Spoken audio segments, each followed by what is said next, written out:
Hamburgers phenomenon is also called as. Okay, so ఏంటి hamburger phenomenon అంటే కనుక, hamburger ఫినామినాన్ని మనం ఏం చెప్పొచ్చు అంటే క్లోరైడ్ షిఫ్ట్ అనేసి మనం చెప్పుకుంటామండి. సో క్లోరైడ్ షిఫ్ట్, సో ఏంటి క్లోరైడ్ షిఫ్ట్ అంటే, chloride shift which is occurs A process of cardiovascular system అండి. కార్డియోవాస్కులర్, ఏంటి కార్డియోవాస్కులర్ సిస్టమ్ అంటే కనుక, కార్డియో అంటే హార్ట్. ఓకే, కార్డియోవాస్కులర్ సిస్టంలో ఈ హాంబర్గ్ ఫినామినాన్ అనేది యూజ్ అవుతుంది. అంటే బేసిక్గా మనకి ఏంటంటే ఆర్బీసీ సెల్స్లో రెడ్ బ్లడ్ సెల్స్లో బైకార్బోనేట్స్ ఉంటాయి. రెడ్ బ్లడ్ సెల్స్ ఇవి. ఈ రెడ్ బ్లడ్ సెల్స్లో మనకు బైకార్బోనేట్స్ ఉంటాయి. ఈ బైకార్బోనేట్స్ అన్నీ కూడా ఏం చేస్తాయంటే క్లోరైడ్స్ చేత మాడిఫై అయ్యి ఉంటాయి అన్నమాట. అంటే షిఫ్ట్ అవుతాయి. అంటే బైకార్బోనేట్స్ అన్నీ కూడా మనం రెస్పిరేషన్ ప్రాసెస్లో ఇన్వాల్వ్ అయినప్పుడు, ఆక్సిజన్ వెళ్ళినప్పుడు, ఆ ప్రాసెస్లో మెటబాలిజం జరిగేటప్పుడు బైకార్బోనేట్స్ అన్నీ కూడా క్లోరైడ్స్తో షిఫ్ట్ అవుతాయి అన్నమాట. అంటే మిస్ప్లేస్ అవుతూ ఉంటాయి క్లోరైడ్స్ని. ఇప్పుడు బాడీలో బైకార్బోనేట్స్ తక్కువ ఉన్నాయనుకోండి, క్లోరైడ్స్ వెళ్ళి దాన్ని రీప్లేస్ చేస్తాయి. అట్లా రీప్లేస్లో ఇన్వాల్వ్ అవుతూ ఉంటాయి. దీన్నే మనం హాంబర్గ్ ఫినామినాన్ అని చెప్తాం. మరి అసలు ఇది ఎందుకు అవుతుంది, అలా అవుతుంది అంటే ఎలక్ట్రికల్ ఇంపల్స్ని కంట్రోల్ చేయడం కోసం. ఇప్పుడు అప్పుడప్పుడు ఉన్నట్టుండి సడన్గా ఒక్కసారి చూడండి, రెడ్ బ్లడ్ సెల్స్ అయినా డబ్ల్యూబీసీ సెల్స్ అయినా బ్లడ్ ఫ్లో ఎక్కువ ఉన్నప్పుడు కూడా సో ఎలక్ట్రానిక్ ఇంపల్షన్స్ జరుగుతాయి. లైక్ ఎలక్ట్రికల్ షాక్ లాగా అలా తగులుతూ ఉంటాయి అన్నమాట. సో వాటన్నిటిని అంటే నథింగ్ బట్ బ్లడ్ సర్క్యులేషన్ని కంట్రోల్ చేయడం కోసం ఆర్బీసీ సెల్స్ అన్నీ కూడా హాంబర్గర్ ఫినామినాన్లో ఇన్వాల్వ్ అవుతాయి. సో హాంబర్గర్ ఫినామినా అంటే ఏంటంటే this process which is so the bicarbonates are replaced with the chlorides in RBC cells. That's it. Okay, so కాబట్టి దీన్ని మనం క్లోరైడ్తో షిఫ్ట్ అవుతుంది కాబట్టి we are called as chloride shift అనేసి మనం చెప్తాం. సో హైడ్రోజన్ కాదు, బైకార్బోనేట్ షిఫ్ట్ అన్నాము. బైకార్బోనేట్ క్లోరైడ్తో షిఫ్ట్ అవుతుంది కాబట్టి we are called as chloride shift అంటాం. ఓకే, ఇది ఎక్కడ జరుగుతుందంటే ఆర్బీసీ సెల్స్లో జరుగుతుంది. So option D is the right answer. Next one, which of these causes dengue.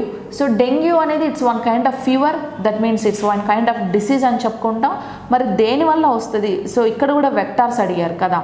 So ఇందాక కాలా అజార్ వెక్టార్ అడిగారు, శాండ్ ఫ్లై అన్నాం. డెంగ్యూ వెక్టార్ ఏంటి?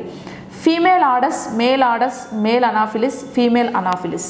సి ఈ 4 ఆప్షన్స్ చూస్తే ఎప్పుడైనా సరే మస్కిటోస్లో మేల్ మస్కిటోస్ డిసీజెస్ని క్రియేట్ చేయవు.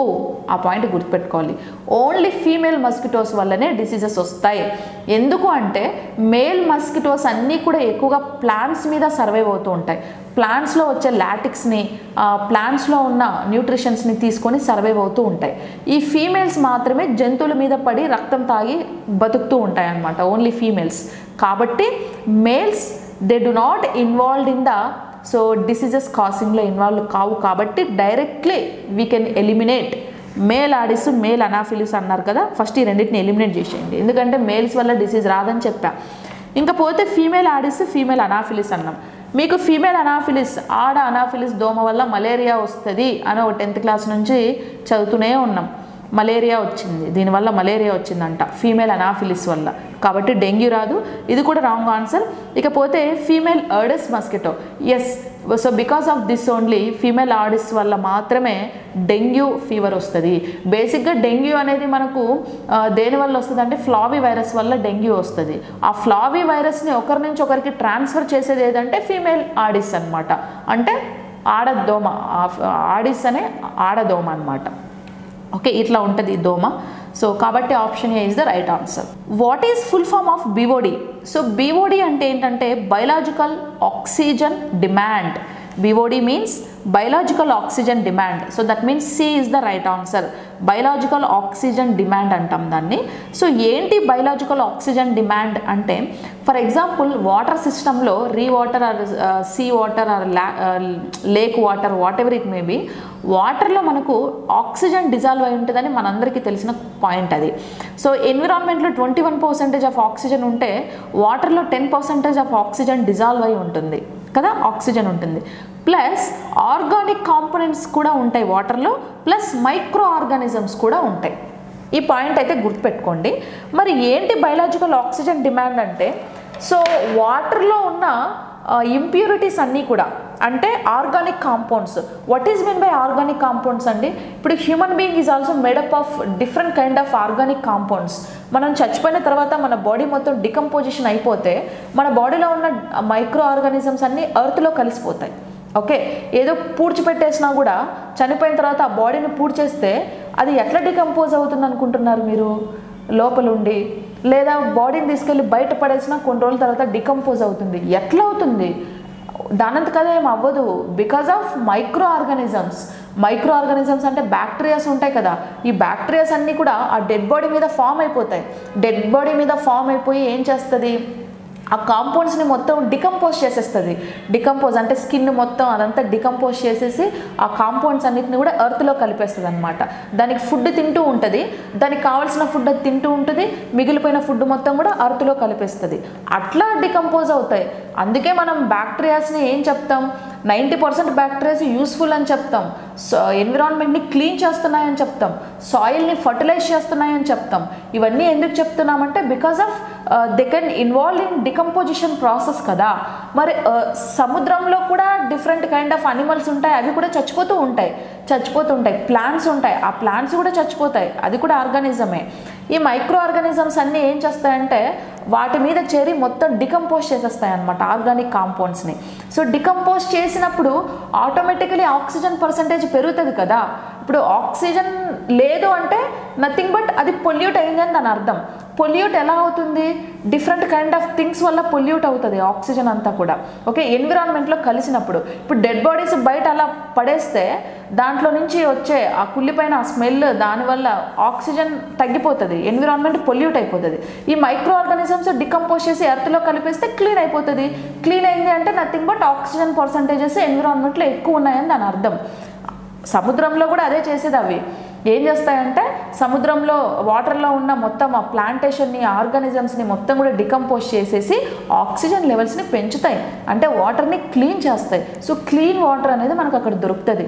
దాన్నే మనం ఏం చెప్తామంటే బయలాజికల్ ఆక్సిజన్ డిమాండ్ అనేసి మనం చెప్తాం. బయో అని ఎందుకు అంటామంటే బయో అంటే జీవి, మైక్రో ఆర్గానిజమ్స్ ఇన్వాల్వ్ అవుతున్నాయి కాబట్టి బయో అని చెప్పేసి అంటాం. ఆక్సిజన్ పర్సంటేజ్ని పెంచుతున్నాయి కాబట్టి ఆక్సిజన్ డిమాండ్ అనేసి చెప్తాం. దీన్నే బయలాజికల్ ఆక్సిజన్ డిమాండ్. ఈ గ్రీన్ వన్నీ మైక్రో ఆర్గానిజమ్స్, బ్లాక్ వన్నీ ఆర్గానిక్ కాంపౌండ్స్, బ్లూ వన్నీ ఆక్సిజన్. ఆర్గానిక్ కాంపౌండ్స్ తగ్గితే ఆక్సిజన్ పెరిగిద్ది, ఆర్గానిక్ కాంపౌండ్స్ పెరిగితే ఆక్సిజన్ తగ్గిద్ది. ఆ తగ్గడం పెరగడం దేని చేతిలో ఉందంటే మైక్రో ఆర్గానిజమ్స్ చేతిలో ఉన్నాయి. కాబట్టి మైక్రో ఆర్గానిజమ్స్ ఉండాలమ్మా. C is the right answer. Deficient అంటే ఏంటంటే బయలాజికల్ ఆక్సిజన్ డెఫిషియంట్ అంటే ఆక్సిజన్ తగ్గిపోవడం. సో మనకి ఇక్కడ అబ్జర్వేషన్ అడిగారు కాబట్టి డిమాండ్ అనేది correct. We can go for C option. Which is the longest bone in human body? So human బాడీలో మనకు లాంగెస్ట్ బోన్ ఏది అంటే కనుక, so basically human being is made up of 206 bones కదా. Human being is made up of 206 bones. మీకు తెలుసు, kids అయితే 300 bones, adults అయితే 206 బోన్స్. సో మరి ఏంటి ఆ 206 బోన్స్ అంటే అవి అవసరం లేదులే కానీ లాంగెస్ట్ బోన్ ఏది అన్నారు. లాంగెస్ట్ బోన్ అన్నా స్ట్రాంగెస్ట్ బోన్ అన్నా ఒకటే, బిగ్గెస్ట్ బోన్ అన్నా కూడా ఒకటే, అదే femur bone. Femur, so which is located at thigh part, థైలో ఉంది చూడండి. So this is the femur bone. ఇది మనకు బాగా లాంగెస్ట్ అన్న స్ట్రాంగెస్ట్ అని ఎందుకన్నామంటే అప్పర్ బాడీ వెయిట్ మొత్తం దాని మీద పడుతుంది, అయినా అది హ్యాండిల్ చేస్తుంది కాబట్టి we are called a strongest bone. Fibula tibia అంటే ఏంటంటే 4 legs ఉంటాయి కదా, థై కింద 4 legs, 4 legsలో 2 bones ఉంటుంది, that is fibula and tibia. ఇంకా పోతే stapes. So stapes is the very smallest bone which is located at middle part of the ear. ఇది stapes. Next question, in unicellular organisms all functions like digestion, respiration and reproduction are performed by how many cells? Unicellular organism, ఇక్కడ చూడండి question, unicellular organism అని ఆయనే చెప్పాడు పాపం. Unicellular organism అంటే ఒకే, యూని అంటే ఒకటి, సెల్యులర్ అంటే సెల్, ఆర్గానిజం అంటే జీవి. అంటే ఆ organism it is made up of only single cell, only 1 cell, యూనిసెల్ అని చెప్పారు కదా. చెప్పిన తర్వాత ఆడే ఆన్సర్ చెప్పేశారు. చెప్పి మళ్ళీ డైజెషన్కి, రెస్పిరేషన్కి, రిప్రొడక్షన్కి performed by how many cells అంట. ఆ ఆర్గానిజమే యూనిసెల్యులర్ ఆర్గానిజం అని చెప్పాడు, అంటే ఒకే సెల్తోనే బాడీ మేడ్ అయింది అని చెప్పాడు. మళ్ళీ వీటన్నిటికీ ఎన్ని సెల్లులు యూజ్ అవుతాయి అంటాడేంటి? ఉన్నది ఒకటే సెల్ కదా, మరి అన్ని సెల్లు ఎక్కడి నుంచి వచ్చినాయి? మరి ఒకటే యూజ్ అవుతుంది. So option 1 is the right answer. Okay, because of unicellular organism first మన యూనివర్స్లో పుట్టిన జంతువులు ఏమైనా ఉన్నాయి అంటే that is unicellular organism. Why we are called unicellular means, so that particular organism's body is made up of only single cell, ఒకే సెల్తో made up అయి ఉంటుంది కాబట్టి యూనిసెల్యులార్ అన్నాం. అంటే ఇప్పుడు మనకు డైజెషన్ కోసం స్టమక్ ఉంది, రెస్పిరేషన్ కోసం లంగ్స్ ఉన్నాయి, లైక్ ఎక్స్క్రీషన్ కోసం కిడ్నీస్ ఉన్నాయి, అంటే డిఫరెంట్ సెల్స్ ఉన్నాయి కాబట్టి డిఫరెంట్ ఫంక్షనింగ్లో ఇన్వాల్వ్ అవుతున్నాయి. దానికి ఉన్నది ఒకటే సెల్ కదా, ఆ సెల్లే డైజెషన్లో ఇన్వాల్వ్ కావాలి. అదే రెస్పిరేషన్ అయినా, అదే లోకోమోషన్ అయినా, ఇంక ఏదైనా అది చచ్చినా బ్రతికినా దాని చావు ఇంకా అదే చావాలి. ఓకే, ఆ సెల్లోనే చేయాలి. ఎందుకంటే there is no another option, ఉండేదే ఒక సెల్ కదా. సో ఒకే సెల్తోటే అన్నీ జరుగుతాయి, డైజెషన్ అయినా, రెస్పిరేషన్ అయినా, రిప్రొడక్షన్, ఈవెన్ రిప్రొడక్షన్ అయినా, what ever it may be. Okay, అదే జరుగుతుంది కాబట్టి ఒకటే సెల్, మరి ఆన్సర్ ఒకటే అవుతుంది. ఇవన్నీ ఎగ్జాంపుల్స్ అండి. Paramecium is one type of example for unicellular. Amoeba కూడా, బ్యాక్టీరియా కూడా, ఈస్ట్ కూడా యూనిసెల్యులర్ ఆర్గానిజమ్స్కి ఇవి ఎగ్జాంపుల్స్ అన్నమాట. ఓకే, సో ఒకటే cell, option A is the right answer. Next, which of the following fibres is considered as the strongest natural fibre? Strongest natural fibre.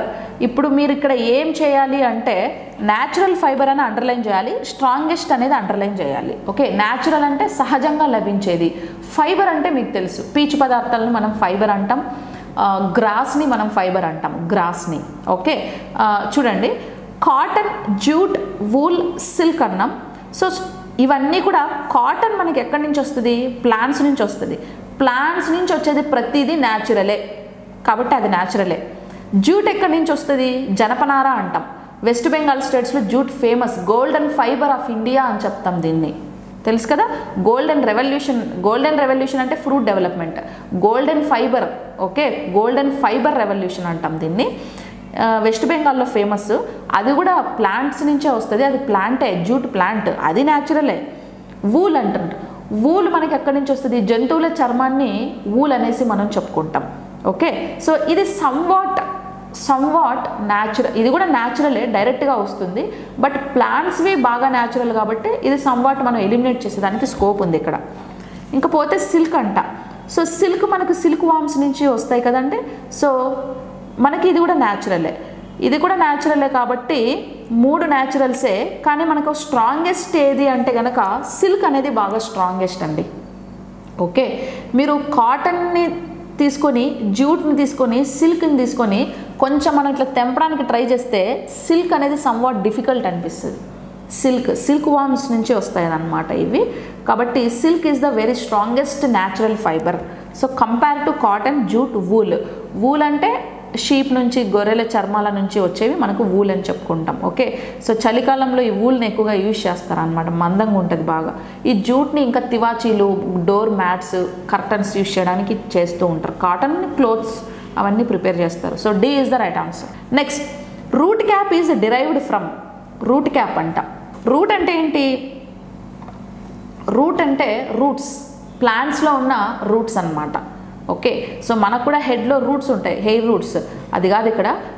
Route cap అంటే ఏంటంటే ప్లాంట్స్లో root system ఉంటుంది కదా, so దాన్ని మనం ఏం చెప్తామంటే root cap is derived from.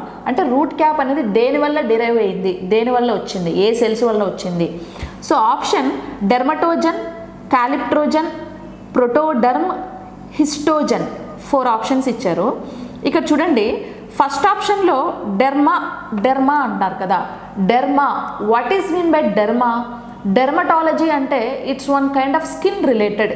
Dermatology అంటే study of skin is called dermatology. Dermatologist, skin doctor, dermatologist కదా. డెర్మా అని వచ్చిందంటే అది స్కిన్ అంటే ఎక్కడ ఉంటుంది? బాడీ బయట ఉంటుందా, లోపల ఉంటుందా? బాడీ బయటే ఉంటుంది. మరి కవచం కావచ్చు అది. ఓకే, శరీర కవచం అనొచ్చు, లేదా సెల్ కవచం అనేసి మనం చెప్పుకోవచ్చు. సో ప్లాంట్కి సెల్ వాల్ బయట ఉంటుంది కదా, దాన్నింటినీ మనం డెర్మా అనేసి మనం చెప్పుకుంటాం. మరి రూట్స్లో ఉంటుందా? రూట్స్లో కూడా స్కిన్, దాన్ని మనం డెర్మానే చెప్తాం. అది ఊరికే కీ పాయింట్ అలా గుర్తుపెట్టుకోండి. ఆప్షన్ సిలో ప్రోటోడర్మ్ అని ఉంది, ఇక్కడ డర్మ్ అని ఉంది. ఆ డర్మ్ ముందుంటే ఏంటి, వెనకుంటే ఏంటి? డర్ము అంటే డర్మనే, అది స్కిన్ అని దాని అర్థం. స్కిన్ని బేసిక్గా స్టెమ్ మీద లీఫ్ మీద కన్సిడర్ చేస్తారండి, రూట్స్ మీద తక్కువ కన్సిడర్ చేస్తారు. ఆ పాయింట్ని మైండ్లో పెట్టుకొని మనం ఈ రెండింటిని ఎలిమినేట్ చేయొచ్చు, స్కిన్ రిలేటెడ్ కాబట్టి. ఇంకపోతే క్యాలిప్ట్రోజన్, హిస్టోజన్ అని రెండు ఉన్నాయి. మోస్ట్లీ హిస్టోజన్ గురించి చాలామందికి తెలిసే ఉంటుంది.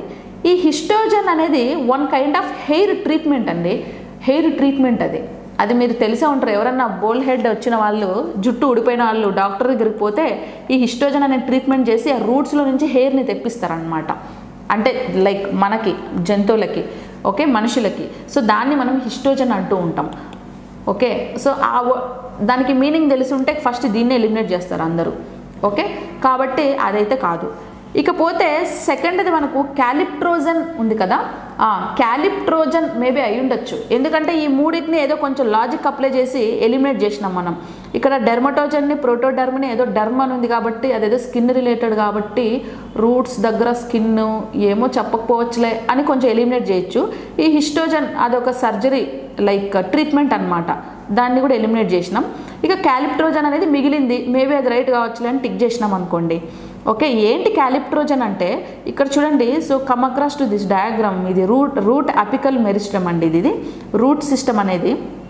సెకండ్ది క్యాలిప్ట్రోజన్ ఉంది కదా, ఈ క్యాలిప్ట్రోజన్ అంటే ఏంటంటే live route క్యాప్సెల్స్.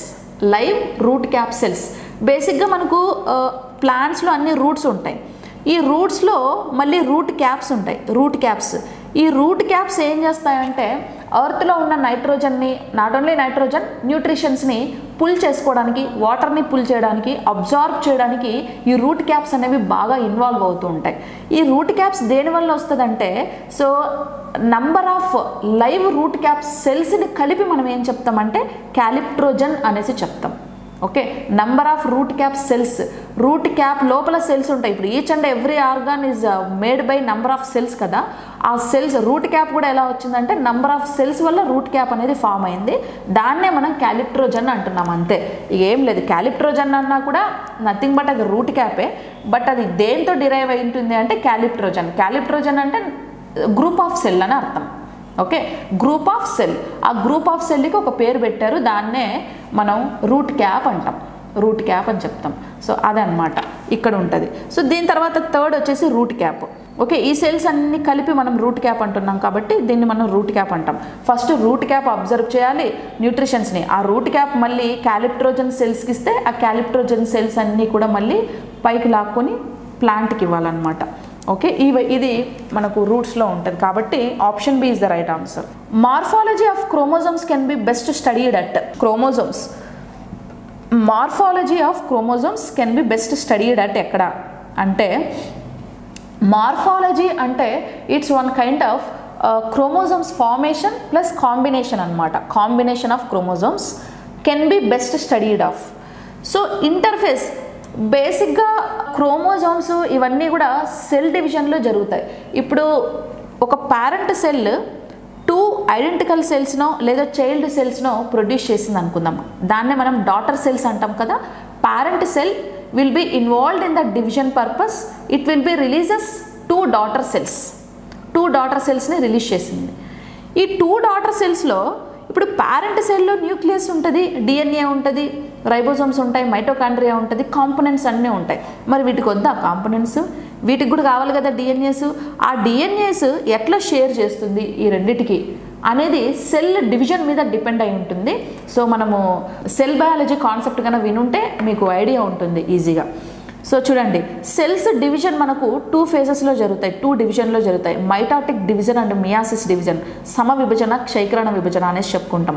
First cell division ఏదంటే ఇంటర్ఫేస్ అండి. ఈ ఇంటర్ఫేస్ అనేది జరుగుతుంది. ఏంటి ఇంటర్ఫేస్ అంటే, ఇంటర్ఫేస్లో మళ్ళీ 3 వేరియేషన్స్, 3 డివిజన్స్ అనేవి జరుగుతాయి. ఫస్ట్ వన్ వచ్చేసి జీవన్ గ్రోత్. జీవన్ గ్రోత్ అంటే ఏంటంటే, ఈ స్టేజ్లో జీవన్ గ్రోత్ అనే స్టేజ్లో సెల్ సైజ్ ఇంక్రీజ్ అవుతుంది. ఫస్ట్ డివిజన్ అవ్వడానికి ఏం చేస్తుంది అంటే ఫస్ట్ ఆ పేరెంట్ సెల్ యొక్క సైజ్ ఇంక్రీజ్ అవుతుంది. నెక్స్ట్ పోతే ఎస్ స్టేజ్ ఉంది కదా, ఈ ఎక్స్ స్టేజ్లో ఆ సెల్లో ఉన్న డిఎన్ఏ రిప్లికేషన్ అంటే సింథసిస్లో ఇన్వాల్వ్ అవుతుంది. డిఎన్ఏ కూడా సింథసిస్ జరిగితేనే కదా డాటర్ సెల్కి పంచగలదు, అవునా కదా, ఇన్వాల్వ్ అవుతుంది. మరి G2 ఫేజ్లో ఏం జరుగుతుందంటే growth and preparation for mitosis, అంటే సమవిభజన జరగడం కోసం గ్రోత్ అయ్యి రెడీగా ఉంటుందన్నమాట. ఓకే, ఫస్ట్ సెల్ విడ్త్ పెరిగింది, సెల్ పెరిగింది, దాని తర్వాత దాంట్లో ఉన్న క్రోమోజోమ్స్ని కూడా మల్టిపుల్ చేసుకుంది, దాని తర్వాత ఆ సెల్ డివైడ్ అయిపోవడానికి రెడీగా వచ్చే స్టేజ్ ఏదంటే మనకు G2 స్టేజ్. ఇట్లా 2 స్టేజ్లు జరుగుతాయి. ఇవన్నీ కూడా ఇంటర్ఫేస్లోనే అయిపోతాయి. ఇది ఇంటర్ఫేస్ అంటే కదా. కానీ క్రోమోజోమ్స్ కాంబినేషన్ అనేది అక్కడ జరగదు, జస్ట్ క్రోమోజోమ్స్ డివిజన్ జరుగుతుంది అంతే. ఇంకా పోతే ప్రోఫేజ్, మెటాఫేజ్, జైగోటిన్ ఉంది కదా. సో ప్రో అంటే ఏంటంటే ఫస్ట్ ప్రోఫేజ్ అనమాట. ఈ ప్రోఫేజ్లో ఏం జరుగుతుందంటే this is the prophase, first phase అనమాట. ఇంకా సెల్ డివిజన్ కాల. ప్రోఫేజ్లో ఫస్ట్ సెల్ ఏం చేస్తుంది అంటే కనుక సో క్రోమోజోమ్స్ స్ప్లిట్ అవ్వడానికి రెడీగా ఉంటుంది అనమాట. ఓకే, అంటే సెల్ ఇంక్రీజ్ అవుతూ ఉంటుంది. మరి మెటాఫేజ్ ఉంది కదా, so this is the metaphase. ఇది థర్డ్ ఫేజ్, నేను ఆప్షన్స్ మాత్రమే ఎక్స్ప్లెయిన్ చేస్తున్నా. ఇది థర్డ్ ఫేజ్. ఈ థర్డ్ ఫేజ్లో అబ్జర్వ్ చేయండి, క్రోమోజోమ్స్ అన్నీ క్రొమాటిన్ చివరికి వచ్చాయి చూడండి, అంటే సెల్ మధ్యలోకి వచ్చినాయి. సెల్ మధ్యలోకి వచ్చేసి ఇట్లా వచ్చేసినాయి.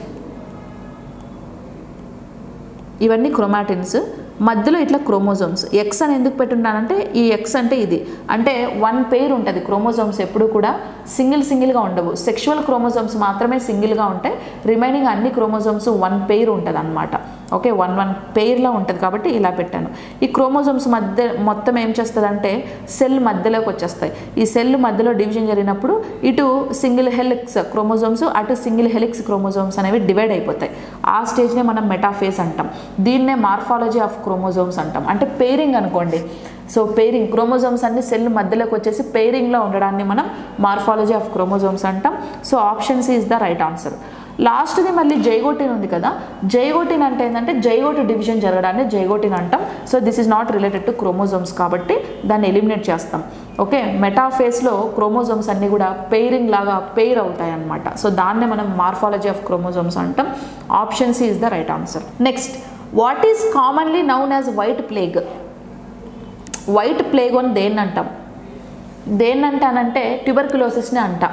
ఎందుకు అంటే so tuberculosis is the TB disease, 1 kind of lungs related disease కదా. వైట్ ప్లేగ్ అని ఎందుకంటామంటే such kind of patients like అందరూ కూడా స్కిన్ మొత్తం కూడా వైట్ కలర్లో పాలిపోయినట్టు ఉంటుందంట. ఓకే, పేల్ వైట్ కలర్లో స్కిన్. ఇప్పుడు మనకు బ్లడ్ తక్కువైపోతే స్కిన్ అంతా వైట్గా పేలిపోయినట్టు ఉంటుంది కదా, అట్లా ఉంటారంట ఆ పేషెంట్స్ అందరూ కూడా. సో దట్స్ వై ట్యూబర్క్యులోసిస్ని మనం వైట్ ప్లేగు అనేసి మనం చెప్పుకుంటాం. ఓకే, స్కిన్ మొత్తం కూడా ఎలా ఇట్లా అపియరెన్స్ అనేది ఎలా ఉంటుందంటే సో పేల్ వైట్ కలర్లో మనకు పాలిపోయినట్టు అనిపిస్తుంది అంట ట్యూబర్క్యులోసిస్ డిసీజ్ వస్తే కనుక. లంగ్స్ కూడా మొత్తం పొగతో నిండిపోతాయి, ఆక్సిజన్ లెవెల్ ఆటోమేటిక్గా తగ్గిపోతుంది, రెస్పిరేషన్ కూడా ప్రాబ్లం వస్తుంది. సో ఆబ్వియస్లీ మనకు అది ఒక డెత్కి కాజ్ చేస్తుందండి. బాగా డ్రై కాఫ్ కూడా ఎక్కువ వస్తుంది ట్యూబర్క్యులోసిస్ వల్ల. మైకోబాక్టీరియం ట్యూబర్క్యులే అనే ఒక బ్యాక్టీరియా వల్ల వస్తుందని ఇందాక చెప్పుకున్నాం. ఓకే, కాబట్టి option C is the right answer. Typhoid, normal typhoid fever some antibiotics వల్ల పోతుంది. మలేరియా ఈజ్ ఆల్సో నార్మల్ ఫీవరే, ప్రోటోజోవా వల్ల వస్తుంది, యాంటీబయాటిక్స్ వల్ల పోతుంది. హెచ్ఐవి అనేది అట్ ద డేంజరస్ డిసీజే, దానికి వ్యాక్సిన్ లేదు, మెడిసిన్ లేదు, ఏం లేదు. రిలాక్సేషన్ అనేది ఒక సొల్యూషన్ అంతే దానికి. Okay, option C is the right answer. Next, hearing in brain is associated with. Hearing అంటే వినడం. సో బ్రెయిన్లో ఏ పార్టు వినడానికి ఉపయోగపడుతుంది? సో బ్రెయిన్లో ఇందాకే చెప్పుకున్నాం, four brain, mid brain and Hind brain, cerebrum, mid brain, cerebellum అని 3 పార్ట్స్ ఉన్నాయి. మస్తిష్కం, అనుమస్తిష్కం అని కదా. ఇందులో ఒకటి చెప్తాను, ఆ లోబ్ ఏదో డిఫరెంట్ అడిగాడు కాబట్టి కొంచెం మీకు తెలియకపోవచ్చులే కానీ అది ముందు మెదడ, మధ్య మెదడ, వెనక మెదడ అట్లా అడిగాడు అనుకో, అది ఈజీగా మీరు అందరూ చెప్పేస్తారు. ఏంది అది? 4 బ్రెయినే. ఎందుకు? హియరింగ్ అనేది చెవులు, ఇయర్ సెన్సరీ ఆర్గానే కదా. అంటే 5 సెన్సరీ ఆర్గాన్స్ మొత్తం కూడా వర్క్స్ అండర్ ఇన్ సెరిబ్రమ్ కంట్రోల్లోనే పనిచేస్తాయి. ముందు మెదడు కంట్రోల్లోనే పనిచేస్తాయి. కళ్ళైనా, చెవులైనా, చూడడమైనా, వినడమైనా, టేస్ట్ అయినా, నాలుక, స్కిన్, నోస్, ఈ 5 సెన్సరీ ఆర్గాన్స్ అన్నీ కూడా సెరిబ్రమ్ కంట్రోల్లోనే ఉంటాయి, ముందు మెదడు కంట్రోల్లోనే ఉంటుంది. ఇక అంతే, ఇక వెనక మెదడు, మధ్య మెదడు దానికి సంబంధమే లేదు. ఓకే, ఈ పాయింట్ గుర్తుపెట్టుకోండి. ఇందులో మళ్ళీ మీకు ఇక్కడ లోబ్స్ అడిగారు కాబట్టి తెలియాలి మీరు లోబ్స్.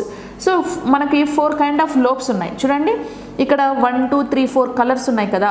సో ఇదేమో టెంపోరల్ లోబ్ అంట. ఈ బ్లూ కలర్లో ఉండేది, వైలెట్ కలర్లో ఉండేది ఫ్రంటల్ లోబ్. ఫ్రంటల్ ఏంటంటే ఫ్రంట్లో ఉంటుంది కాబట్టి ఫ్రంటల్. ఓకే, ఈ ఎల్లో కలర్లో ఉండేదేమో సో ప్యారిటల్ లోబ్ అంట. సో మధ్యలో మనకి ఇక్కడ ఉంది చూడండి, ఇది వచ్చి ఆక్యుపిటల్ లోబ్ అనేసి మనకు బ్లూ కలర్లో ఉంది. ఓకే, ఇలాంటి 4 లోబ్స్ ఉంటాయి. ఒక్కొక్క లోబు ఒక్కొక్క ఫంక్షనింగ్లో ఇన్వాల్వ్ అవుతుంది. ఏంటి ఆ ఫంక్షన్ అంట? సో చూడండి, ఫ్రంటల్ లోబ్ అంటే ఇది. ఈ ఫ్రంటల్ లోబు థింకింగ్, ఆలోచన, మెమరీ, బిహేవియరు అండ్ మూమెంట్, అంటే బాడీ మూమెంట్, బాడీలో పార్ట్స్, బాడీ మూమెంట్, మన ఆలోచన శక్తి, మన జ్ఞాపక శక్తి, మెమరీ అన్నీ దీని కంట్రోల్లో ఉంటాయంట. అంటే గైరీస్ అలిసిస్ దీంట్లో ఉన్నట్టే కదా అర్థం, నాలెడ్జ్ మొత్తం దీంట్లో ఉంటుంది. సో మనకి ఇక్కడ హియరింగ్ అన్నారు అంటే చెవులకు సంబంధించి వినడం, కాబట్టి ఇది రైట్ కాదు కదా. సో కాబట్టి ఫ్రంటల్ లోబ్ ఎలిమినేట్. ఇంకపోతే ఆక్యుపిటల్ లోబ్. సో ఆక్యుపిటల్ లోబ్లో ఇది ఆక్యుపిటల్ లోబు. దీని కంట్రోల్లో ఏముంటుందంటే సైట్ అంటండి, అంటే చూడడం, అంటే కళ్ళు, సెన్సరీ ఆర్గన్స్ కళ్ళు కదా. ఈ కళ్ళు చూడడము, చూడలేకపోవడము, సైటు అవన్నీ దీనికి సంబంధించిందంట. ఇది కూడా హియరింగ్ కాదు కాబట్టి దీన్ని ఎలిమినేట్ చేసేయండి. నెక్స్ట్ టెంపోరల్ లోబ్ అన్నారు కదా. This is the temporal lobe ఇది. ఓకే, ఇది టెంపోరల్ లోబు. ఈ టెంపోరల్ లోబ్లో ఏమున్నాయంటే హియరింగ్, లిజనింగ్, నెక్స్ట్ వచ్చేసి ఫీలింగ్స్ అంట. Okay, hearing, learning and feelings, అంటే చెవులతో మనం హియరింగ్, ఓకే, చూడడం, హియరింగ్, లెర్నింగ్ అండ్ ఫీలింగ్స్ అంట. ఫీలింగ్స్ ప్లస్ హియరింగ్ అంటే వినడం అన్నీ కూడా మనకు టెంపోరియల్ లోబ్లో ఉన్నాయి కాబట్టి టెంపోరియల్ లోబ్ రైట్ ఆన్సర్ అవ్వచ్చు. నెక్స్ట్ వచ్చేసి ప్యారిటల్ లోబ్. సో ఈ ప్యారిటల్ లోబ్లో మనకు టచ్, ఓకే, టచ్ అంటే స్కిన్ మీద అంటే స్పర్శ మొత్తం కూడా ప్యారిటల్ లోబ్లో ఉన్నాయంట. ఓకే, మనకి హియరింగ్ అన్నారు కాబట్టి third option is the right answer. Frontal లోబ్లోనేమో థింకింగ్, మెమరీ అండ్ బిహేవియర్ ఉందంట. సో ఆక్యుపిటల్ లోబ్లో మాత్రం మనకి ఏముందంటే సైట్, ఐ రిలేటెడ్. టెంపరరీ లోబ్లో చెవులు, హియర్. ప్యారిటల్ లోబ్లో వచ్చేసి మనకు టచ్ అనమాట, స్కిన్ అనమాట. కాబట్టి ఇవన్నీ మీరు గుర్తుపెట్టుకోండి. సి అనేది మనకి ఇక్కడ కరెక్ట్ ఆన్సర్ అవుతుంది. The study of insect is called. Insects అంటే మీకు తెలుసు కదా, కీటకాలను మనం ఇన్సెక్ట్స్ అని చెప్తాం. So all insects comes under Arthropoda category. Arthropoda ఏంటి? ఆర్థ్రోపోడా అంటే జాయింట్ లెగ్స్ ఉన్న అన్నిటిని మనం ఆర్థ్రోపోడా కేటగిరీ అంటాం. ఆర్థ్రా అంటే జాయింట్స్ కాబట్టి పోడా అంటే లెగ్స్. సో వీటన్నిటికీ జాయింట్స్, లెగ్స్ ఉంటాయి. So these are all examples for insects, all arthropoda category. Okay, వాటి యొక్క స్టడీని ఏం చెప్తాం? ఆంథ్రోపాలజీ.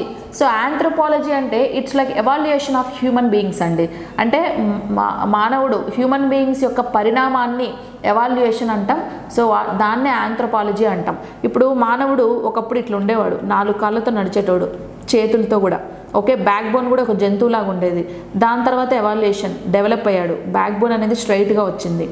దాని తర్వాత చూస్తే ఇప్పుడు స్టైలిష్గా ఒక ప్యాంటు, ఒక షర్టు, షూస్, ఇక వాచ్, ఇక ఏమేమో హెయిర్ స్టైల్ ఇవన్నీ మారాయి కదా. ఇదేంటంటే హ్యూమన్ ఎవాల్యుయేషన్ అనమాట. అంటే రోజుకి మానవుడు పరిణామం చెందాడు. దాని యొక్క శాస్త్రాన్ని, ఆ చదవడాన్నే మనం ఏం చెప్తామంటే ఆంథ్రోపాలజీ అంటాం. Anthropology is the study of human evaluation is called anthropology. అది కీటకాలు కాదు కదా. So wrong answer. Next ornithology. ఇది సో ఆర్నిథాలజీ అంటే study of birds is called ornithology. So ఇది wrong answer. Next option C geology. Geology అంటే study of earth, భూమి గురించి చదివే శాస్త్రాన్ని జియాలజీ. ఇది కూడా wrong answer. Option D entomology. Yes, so entomology is the study of insects. Okay, కీటకాల గురించి చదివే శాస్త్రాన్ని ఎంటమాలజీ అంటాం. కాబట్టి D is the right answer. Which tissue transport food and water to various parts of plant? ఇది simple క్వశ్చనే, చాలాసార్లు వచ్చింది కూడా. So which tissue transport food and water various parts of a plant? Which cells అంటే ఏం చెప్తారు మీరు? గ్జైలము, phloem అని చెప్తారు, అవునా? సో ఫ్లోయం అయితే ఫుడ్ని ట్రాన్స్ఫర్ చేస్తుంది, గ్జైలం అయితే వాటర్ని ట్రాన్స్ఫర్ చేస్తుంది అని చెప్పేశారు. సెల్స్ అంటే అది అడిగింది సెల్ కాదు, టిష్యూ అన్నారు. So number of cell is combination is equal to tissue కదా. ఆ టిష్యూ అంటే గ్జైలం, ఫ్లోయం రెండు కలిపి ఉన్న టిష్యూని మనం ఏమంటాం అనేది క్వశ్చన్ అనమాట. Sclerenchyma. So sclerenchyma is one kind of very thick and tough cells అండి. థిక్ అండ్ టఫ్ అన్న, థిక్ మందంగా ఉంటాయి, బాగా గట్టిగా ఉంటాయి అన్నమాట. సో ఇవి ఎక్కడ ఉంటాయంటే ప్లాంట్ సెల్ వాల్లో, ఓకే, పైన ఇప్పుడు మనకు స్కిన్ ఎలా ఉందో స్క్రిలిన్ కైమా సెల్ కూడా స్కిన్ కింద ఉండి గట్టిగా ఇప్పుడు స్టెమ్ని మనం పట్టుకుంటే ఇప్పుడు మనకు మజిల్ ఉంది కాబట్టి నీకు ఏదో స్మూత్గా ఇట్లా అనిపిస్తుంది, స్టెమ్ కనిపిస్తుంది అలాగా. టిష్యూ కూడా మజిలే కానీ అనిపించదు, ఎందుకంటే because of that muscle is made up of sclerenchyma tissue. చాలా స్ట్రాంగ్గా గట్టిగా ఉంటుంది, కాండం ఇలా పట్టుకుంటే ప్రెస్ అవ్వదు. ఓకే, ఎందుకంటే ఇది స్క్రిలిన్ కైమా ప్రొటెక్షన్ పర్పస్లో ఇన్వాల్వ్ అవుతుంది. But this is not an involve in to food and water transformation. Okay, this is involved in to protection process, కాబట్టి ఇది wrong answer, sclerenchyma. So this is the sclerenchyma cells. Okay, next parenchyma. So this is the parenchyma cells. Parenchyma cells very soft cells అండి, లీఫ్లో ఎక్కువగా ఉంటాయి. పారెన్కైమా cells సాఫ్ట్గా ఉంటాయి, మెత్తగా ఉంటాయి. వీటిలో క్లోరోఫిల్ పిగ్మెంట్ ఉంటుంది. ఫోటోసింథసిస్లో ఇన్వాల్వ్ అయ్యేది కూడా ఇవే. ఫుడ్ మెటీరియల్స్ని బాగా స్టోర్ చేసుకుంటాయి, ట్రాన్స్ఫర్ చేయవు, స్టోర్ చేసుకుంటాయి, కాబట్టి ఇది కూడా రాంగ్ ఆన్సర్. ఇంకా పోతే స్టొమాటా. స్టొమాటా అనేది మీకు తెలుసు, it's like this is the stomata. Okay, air bags bean షేప్లో స్టొమాటోస్ ఉంటాయి. సో ఈ స్టొమాటోస్ అన్నీ ఏం చేస్తాయి, సో గ్యాసెస్ ఎక్స్చేంజ్లో ఇన్వాల్వ్ అవుతాయి. సో ఫోటోసింథసిస్ పర్పస్లో plants need some kind of gas, that is carbon dioxide కదా. కార్బన్ డైఆక్సైడ్ని తీసుకొని ఆక్సిజన్ని రిలీజ్ చేస్తాయి. అంటే this is involved in transpiration process, బాష్పోత్సేకం, యాజ్ వెల్ యాజ్ ఫోటోసింథసిస్, కిరణజన సంయోక్రియ, అండ్ ఆల్సో రెస్పిరేషన్, శ్వాసక్రియ, మూడిట్లో ఇన్వాల్వ్ అయ్యేది స్టొమాటా. ఇప్పుడు మనకు నోస్ ఎలా ఉన్నాయో ప్లాంట్స్లో స్టొమాటోస్ అనేవి నోస్ లాగా యాక్ట్ చేస్తూ ఉంటాయి గ్యాసెస్ ఎక్స్చేంజ్ కోసం. తెలుగులో పత్రహరితం అనేసి చెప్పుకుంటాం, అది కూడా కాదండి. Options D vascular tissue. Yes, vascular tissue. Vascular bundle అంటే ఏంటి, xylem phloem combination is equal to vascular bundle కదా, రెండింటిని కలిపి బండిల్ అంటాం, మల్టిపుల్ బండిల్. మరి ఆ టిష్యూని ఏమంటామంటే వాస్కులర్ టిష్యూ అంటాం. Vascular tissue nothing but xylem and phloem cells is called vascular tissue. So this is the xylem and phloem, we are called as vascular bundle. ఇవి ఫుడ్ని వాటర్ని ఒక ప్లేస్ నుంచి ఇంకొక ప్లేస్కి ట్రాన్స్ఫర్ చేయడానికి ఇన్వాల్వ్ అవుతాయి, కాబట్టి option D is the right answer. Which of the following is not an a vertebrae. Vertebrae అంటే సకశేరుకం. ఓకే, అనిమల్ క్లాసిఫికేషన్ విన్నారు కదా, సో చేద్దామండి. అనిమల్ క్లాసిఫికేషన్, ప్లాంట్ క్లాసిఫికేషన్ నేను ఒక క్లాస్ చెప్పి మీకు ఎంట్రీ ఛానల్లో అప్లోడ్ చేద్దాం, because of it's very important topics కాబట్టి. ఓకే, వర్టిబ్రే, ఇన్వర్టిబ్రే అంటే ఏంటి? సో వర్టిబ్రే అంటే so such kind of animals are having a back bone is called vertebrae. Without back bone అనిమల్స్ని ఇన్వర్టిబ్రే ఆర్ నాన్ వర్టిబ్రే అంటాం. ఓకే, ఇప్పుడు నాలుగిట్లో vertebrae అడిగారు కాబట్టి బ్యాక్ బోన్ దేనికి ఉందో చెప్పేసేయండి. ఇంకా amphioxus one kind of animal, fish అది కూడా, sparrow none of this. Fishes అన్ని వర్టిబ్రేస్ కేటగిరీ కిందకి వస్తాయి. వెన్నెముక ఉంటుంది, ఫిష్కి వెన్నెముక ఉంటుందా ఉండదా? ఫిష్ తినేటప్పుడు మధ్యలో ఒక పెద్ద ముళ్ళు అంటాం కదా, అది బోన్ అది. ఓకే, మనకి ముళ్ళులే కానీ వాటికి బోన్స్ అన్నమాట, కాబట్టి ఫిష్కి బోన్ ఉంటుంది. So this is example for vertebrae. ఇక్కడ నాట్ వర్టిబ్రే అన్నారు, నాట్ అన్నారు, వర్టిబ్రే కాదు. ఇది వర్టిబ్రే కాబట్టి ఎలిమినేట్. స్పారో పిచ్చుక. పిచ్చుకలో పక్షులన్నీ కూడా వర్టిబ్రేకి ఎగ్జాంపుల్సే కదండి. పక్షులు, చేపలు, ఉభయచరాలు, రెప్టైల్స్, సరీసృపాలు, మమ్మల్స్, క్షీరదాలు, ఇవన్నీ కూడా బోన్ ఉన్నవే కదా. సో ఇది కూడా వర్టిబ్రే, బ్యాక్ బోన్ ఉంది, కాబట్టి wrong answer. None of these ఏమో, అది కాకపోతే ఇది అవ్వచ్చులే కానీ. బట్ యాంప్లిఫియాక్సిస్ ఇది చూడండి. So this is the amphioxus, this is the example for non vertebrae. ఇది ఒక వాటర్ అనిమల్ అండి. వాటర్ అనిమల్ అంటే వాటర్లో సర్వైవ్ అవుతూ ఉంటుంది, సముద్రాలలో, లేక్స్, రివర్స్లో ఇది ఎక్కువగా సర్వైవ్ అవుతూ ఉంటుంది అనమాట. ఓకే, సో ఇది మనకు నాన్ వర్టిబ్రేకి ఎగ్జాంపుల్. దీనికి వెన్నెముక ఉండదు కాబట్టి యాంఫియాక్సిస్ అనేది రైట్ ఆన్సర్.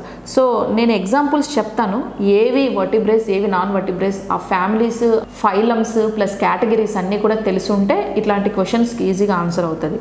అంటే మీరు చెప్పేయచ్చండి, ఇప్పుడు ఈ రెండూ లేదు కాబట్టి ఎలిమినేట్ చేసాం, నన్ ఆఫ్ దీస్ అన్నాడు కాబట్టి కొంచెం కన్ఫ్యూజన్ ఉంటుంది, మేబీ అది తెలియకపోతే అవునో కాదో అని.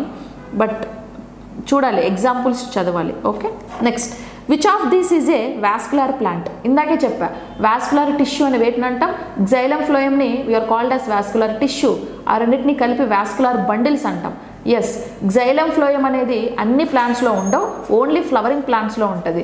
సో అఫ్కోర్స్ నాన్ ఫ్లవరింగ్ ప్లాంట్స్లో కూడా ఉంటాయి, అలా చెప్పకూడదులే, కానీ ఓన్లీ డెవలప్డ్ ప్లాంట్స్లో మాత్రమే వాస్కులర్ టిష్యూ ఉంటుంది. అంటే జైలం ఫ్లోయం ఈ రెండింటిని మనం వాస్కులర్ టిష్యూ అన్నాం కదా, అంటే బండిల్ అంటే జైలం ఫ్లోయంని వాస్కులర్ బండిల్ అన్నాం. So bundle tissue same. ఇక్కడ మనకు వాస్కులర్ ప్లాంట్ అన్నారు.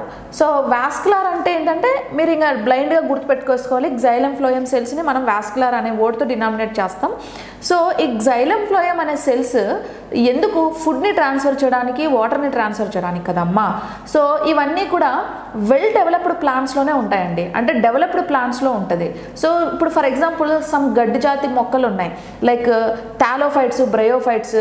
ఇవి డయాగ్రామ్లో ఉన్నాయి చూడండి, ఈ థాలోఫైట్స్, బ్రయోఫైట్స్ చిన్న చిన్న ప్లాంట్స్, వెట్ ప్లేసెస్లో పాచిలాగా ఒక చిన్న మాసెస్ అనమాట. అంటే బాడీ కూడా ఫాల్స్ బాడీ ఉంటుంది, లైక్ స్టెమ్, లీవ్స్ ఇట్లన్నీ కనిపించవు. ఇట్లాంటి చిన్న ప్లాంట్స్కి వాటర్ పోవాలంటే చిన్న ప్లాంటే కదా, రూట్ ప్రెషర్ తోటి వాటర్ వెళ్ళిపోతుంది, దానికి సపరేట్గా జైలం అవసరం లేదు. ఫుడ్ కూడా చిన్న ప్లాంట్సే కదా, సరిపోతుంది, ఫ్లోయం అవసరం లేదు. సో ఇవి నాన్ డెవలప్డ్ ప్లాంట్స్ అనమాట. అంటే నాన్ ఫ్లవరింగ్ ప్లాంట్స్ కొన్ని నాన్ డెవలప్డ్ ఉన్నాయి, ఓకే, కొన్ని డెవలప్డ్ ఉన్నాయిలేండి, ఓకే. అంటే చిన్న చిన్న మొక్కలు అనమాట. మరి వాస్కులర్ ప్లాంట్ అంటే ఏంటంటే డెవలప్డ్ ప్లాంట్ ఏది అని దాని అర్థం. అంటే జైలం ఫ్లోయం కావాల్సినవి ఉండాల్సిన ప్లాంట్స్ ఏవి అని దాని అర్థం. ఆప్షన్స్ మాసెస్ అంటే చిన్న చిన్న మొక్కలు, అదే పాచి ఉంటుంది, ఎక్కువగా వాటర్ పడినప్పుడు, వర్షం పడినప్పుడు, వెట్ ప్లేస్ బాగున్నప్పుడు గ్రీన్ కలర్లో ఒక లేయర్ ఫామ్ అయిపోతుంది కదా, ఇట్లా, ఓకే, ఇట్లా ఇవన్నిటిని మాసెస్ అంటాం. వీటికి ఈ వాస్కులర్ అవసరం లేదు, జైలం ఫ్లోయం ఉండదు కూడా, కాబట్టి ఇవి wrong answer. Okay, ferns, liver words అంటే కూడా ఇవే, ఓకే. వీటన్నిటిని మనం లివర్ వర్డ్స్ అనేసి చెప్తాం. సో ఇవి కూడా కాదు. ఫర్న్స్ ఉన్నాయి కదా, ఆప్షన్ బి. ఫర్న్స్ అంటే ఏంటంటే ఇవి, ఓకే. ఈ ఫర్న్స్ అనేవి ఎగ్జాంపుల్స్ ఫర్ బ్రయోఫైట్స్ అండి. బ్రయోఫైట్కి ఇవి ఎగ్జాంపుల్. ఉభయచరాలు అంటాం, వాటర్లో, సాయిల్లో రెండిట్లో కూడా సర్వైవ్ అవుతాయి. ఇవి somewhat developed plants, vascular plants అనమాట. కాబట్టి option B is the right answer. Next question, what is plant cell wall mainly composed of? Cell wall అంటే మీకు తెలుసు, సెల్ వాల్ అంటే ఏంది, వాల్ అంటే బయట ఉంటుంది, సెల్ అంటే సెల్ బయట ఉండేదాన్ని మనం సెల్ వాల్ అనేసి చెప్పుకుంటాం. So this is like cell wall. ఈ సెల్ వాల్ దేంట్లో కంపోజ్ అయి ఉంటుంది అంటే, సో మనం ఫోటోసింథసిస్ టాపిక్ చదివేటప్పుడు మనం ఒక మాట చదువుకుని ఉంటాం. సో కిరణజన్య సంయోగక్రియ ఫోటోసింథసిస్ ప్రాసెస్ జరిగినప్పుడు all food materials stored in the form of cellulose అనేసి, ఓకే. సో సెల్ వాల్ అంటే సెల్ వాల్స్లోనే సెల్యులోజ్లో ఉంటాయి. ఇప్పుడు ఫోటోసింథసిస్లో మనకు సెల్ వాల్ అంటే లైక్ పారెన్కైమా సెల్స్ ఉన్నాయి కదా, సిలిండ్రికల్ సెల్స్, స్పాంజ్ సెల్స్, వీటన్నిటిలో కూడా ఫోటోసింథసిస్ జరిగి ఫుడ్ మెటీరియల్ ప్రిపేర్ అయినది మొత్తం కూడా ప్లాంట్ సెల్ వాల్లో స్టోరేజ్ అయి ఉంటుంది. దాన్నే మనం సెల్యులోజ్ అనేసి చెప్తాం, సెల్యులోజ్. సో సెల్యులోజ్ అన్ని కంప్లీట్గా ప్లాంట్స్లో ఉంటాయి, వన్ కైండ్ ఆఫ్ పాలిసాకరైడ్ అనమాట. కాబట్టి cell wall mainly composed of cellulose. Option C is the right answer. So this is the cellulose అనమాట. ఇవన్నీ సెల్యులోజ్, ఇవన్నీ సెల్ వాల్లో ఉంటాయి, ఓకే. సెల్ వాల్లో సెల్యులోజ్లో ఉంటాయి. ఇంకపోతే లిపిడ్స్, వైటమిన్స్, ప్రోటీన్, ఈ మూడు కూడా, లిపిడ్స్ అంటే ఫ్యాటు, వైటమిన్, ప్రోటీన్ మూడు కూడా పోషక పదార్థాలే, కాకపోతే సెల్ మధ్యలో ఉంటాయి ఇవి, సెల్ వాల్లో ఉండవు. సెల్ వాల్లో ఉండేది సెల్యులోజ్, సెల్ మధ్యలో ఉన్నవి మిగతావి. కాబట్టి option C is the right answer.